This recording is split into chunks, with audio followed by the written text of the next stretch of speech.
Bienvenue sur votre chaîne préférée Akhbar al-Bled de Hassan Atlemsen.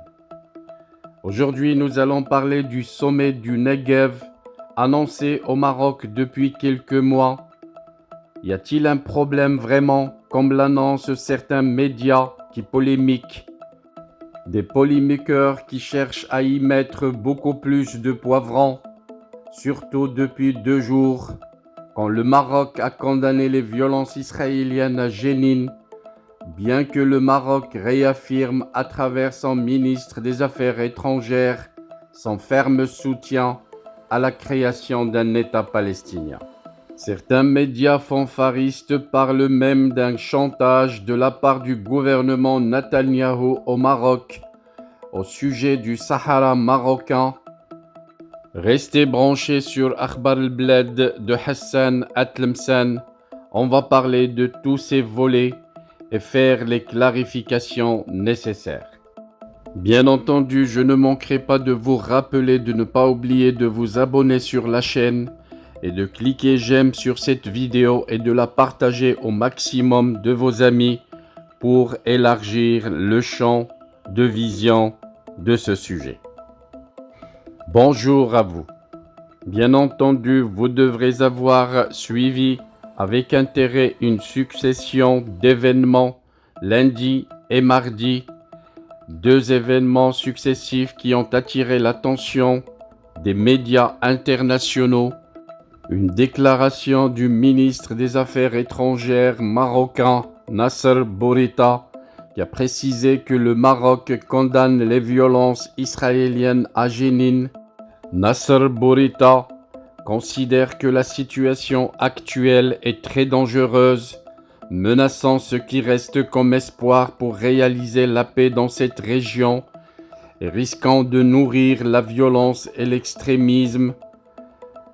Il affirme que le Royaume du Maroc exprime son soutien au peuple palestinien dans cette situation critique et dangereuse et demande une nouvelle fois à la communauté internationale d'intervenir pour mettre fin à cette agression.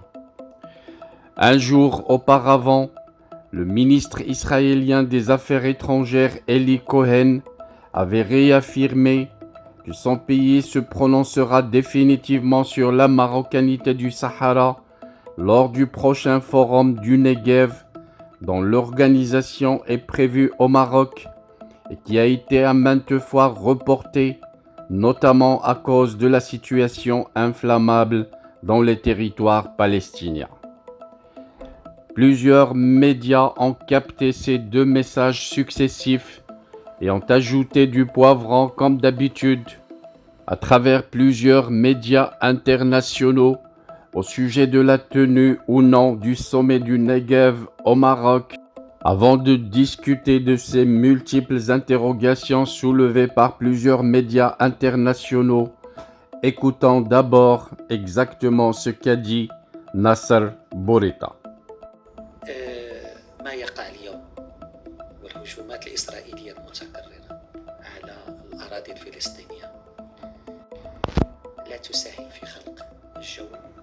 المساعد على فتح الحوار وعلى خلق السلام في هذه المنطقة. المغرب مرة أخرى يندد ويرفض هذه الاعتداءات الإسرائيلية المتكررة وعلى جنين وما خلفته من قتلى ودمار.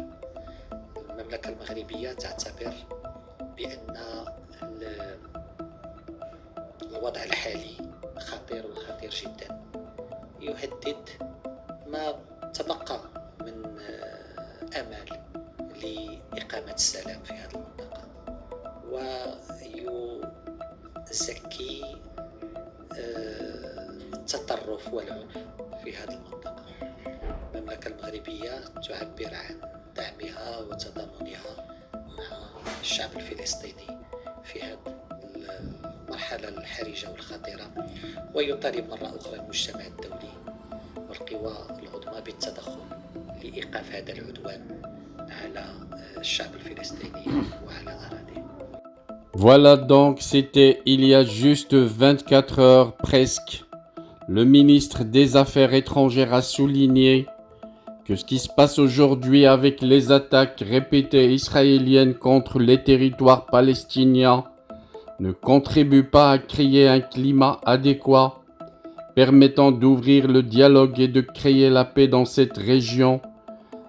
Il souligne que le Maroc condamne une nouvelle fois en s'opposant aux agressions répétitives israéliennes contre Jénine qui ont causé des morts et des destructions. Un message très fort qui a attiré des craintes dans la mémoire de ceux qui veulent réussir le sommet du Negev.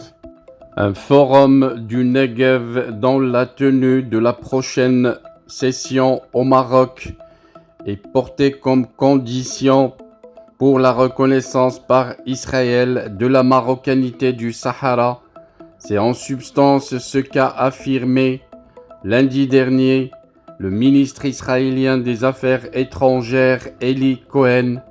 Pourquoi donc ce chantage d'après certains médias internationaux et pourquoi avoir lié exactement la reconnaissance par Israël de la marocanité du Sahara par la tenue de ce sommet maintes reprises reporté au Maroc? En réponse à cette question, un politologue israélien a répondu à la chaîne allemande Deutsche Welle arabophone que les relations entre le Maroc et Israël dépassent les gouvernements et sont solides entre les deux peuples et que la marocanité du Sahara est une évidence pour Israël et que la déclaration du gouvernement israélien de la marocanité du Sahara et de la souveraineté historique du Maroc sur son Sahara occidental et même orientale est une affaire de temps et qu'elle va être faite incessamment. Ce politologue était même très furieux contre Eli Cohen et a déclaré que c'est un ministre provisoire qui va rester encore juste 4 ou 5 mois et que sa déclaration n'influence en rien l'avis et la stratégie d'Israël qui voudrait contrer la présence de l'Iran et son soutien au Polisario à travers l'Algérie dans cette région du monde. Le politologue israélien est allé même très loin en déclarant que les déclarations d'Eli Cohen sont influencées par la crise que connaît Israël, une crise politique entre le peuple israélien et l'actuel gouvernement qui alimente ce genre de déclarations. Pour lui, ce sont des déclarations éphémères et provisoires, passagères et qui n'influencent en rien la stratégie géopolitique de l'État d'Israël. De son côté, un politologue marocain a déclaré à cette chaîne allemande, en réaction à une question au sujet des chantages dont parlent les médias marocains de la part d'Israël, le politologue marocain a réaffirmé que le Maroc tient sa position fixe et ferme aussi bien au sujet de sa souveraineté sur son Sahara marocain occidental que au sujet de son soutien à la création d'un État palestinien et son soutien au peuple palestinien, un soutien qu'il a précisé inconditionnel. Bien entendu, au sujet de la relation avec l'État d'Israël, le politologue a précisé qu'il y a deux cadres qu'il faudrait prendre en considération, un cadre régional, mais aussi un deuxième cadre bilatéral entre le Maroc et l'État d'Israël. Abordant le cadre régional et international, le politologue marocain a précisé et a voulu rappeler le cadre depuis 2020 des accords d'Abraham, les accords tripartites qui ont bien ficelé les conditions de cet accord et qui ont précisé les conditions d'une nouvelle vision mondiale inchangée et évidente, celle qui consacre la marocanité du Sahara et la souveraineté historique du Maroc sur son Sahara et sur son territoire historique récupéré de l'Espagne. Donc pour ce politologue, Israël n'a rien à exiger et que la marocanité du Sahara marocain est un passage obligé de toutes les relations internationales et tous les pactes internationaux à l'avenir. Par contre, concernant les relations bilatérales et le cadre bilatéral entre le Maroc et Israël, le politologue marocain a rejoint l'avis du politologue israélien et a avoué que le problème est dans l'actuel gouvernement israélien qui fait tout sauf que d'être avec la paix au Proche-Orient, un gouvernement qui essaye de chambouler toutes les chances de faire la paix entre Israël et la Palestine. S'agissant des déclarations du ministre marocain des Affaires étrangères, le politologue précise que rien n'a changé dans la position du Maroc et que la position du Maroc est très claire, celle du soutien de l'État de Palestine et de refus de toute agression contre le peuple palestinien. Pour ce politologue marocain, le problème est chez le gouvernement israélien qui fait beaucoup de tentatives pour plaire aux radicalistes et extrémistes religieux israéliens. En réaction à une question embarrassante de la journaliste de la chaîne allemande, celle de considérer que le Maroc dans sa politique étrangère est contradictoire en prenant position de la défense du peuple palestinien d'un côté et en essayant de tenir de bonnes relations avec l'État d'Israël, le politologue marocain a répondu que cette contradiction n'existe que dans la tête de ceux qui réfléchissent encore avec la mentalité des années 60 du siècle dernier, les idéologistes politologues partisans du nasserisme qui épousent les idées de Jamal Abdel Nasser, l'ex-leader arabe et président de la République égyptienne, et qui interdisait de faire la paix avec Israël, une mentalité qui considérait que contre Israël, il faut toujours faire la guerre, ou la jeter dans la mer, ou la boycotter pour toujours. Le politologue marocain rappelle que le cadre actuel à l'échelle internationale a changé avec les accords de Madrid et les accords d'Oslo qui conditionnent toutes les relations internationales à l'échelle des Nations Unies et à l'échelle internationale. Le politologue parle donc d'un processus politique et d'un choix diplomatique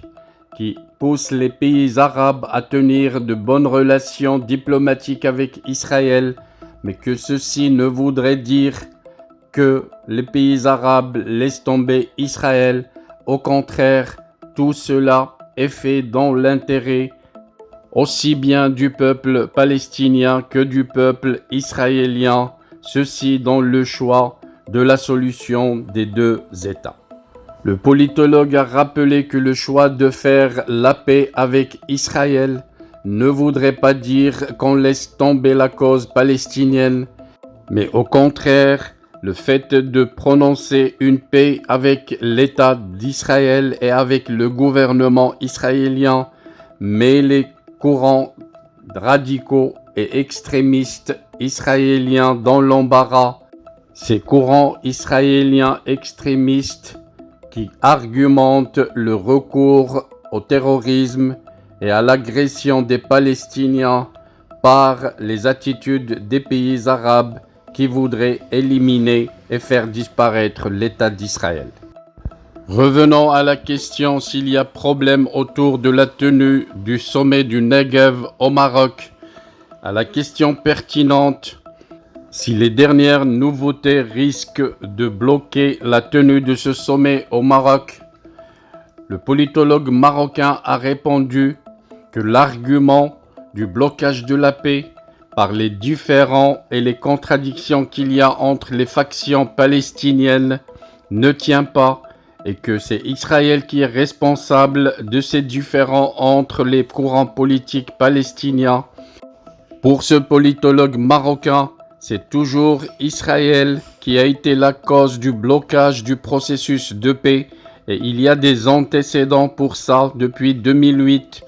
Pour ce politologue marocain, la position du Maroc n'a pas changé. Le Maroc est ouvert pour tout dialogue, aussi bien pour la paix au Proche-Orient, mais aussi dans toutes les régions du monde. Le Maroc est ouvert pour tenir des relations avec Israël et il n'a jamais refusé cela. Pour ce politologue marocain, c'est Israël qui devrait cesser de considérer cette position marocaine comme un chèque à blanc pour Israël pour qu'elle agresse le peuple palestinien et qu'elle mette en danger tout le processus de la paix dans la région. Ceci étant dit, le politologue marocain rejoint l'idée de la journaliste de la chaîne allemande, celle de considérer que la tenue d'un sommet du Negev au Maroc est une opportunité pour rapprocher les avis des deux parties, aussi bien la partie israélienne que la partie palestinienne.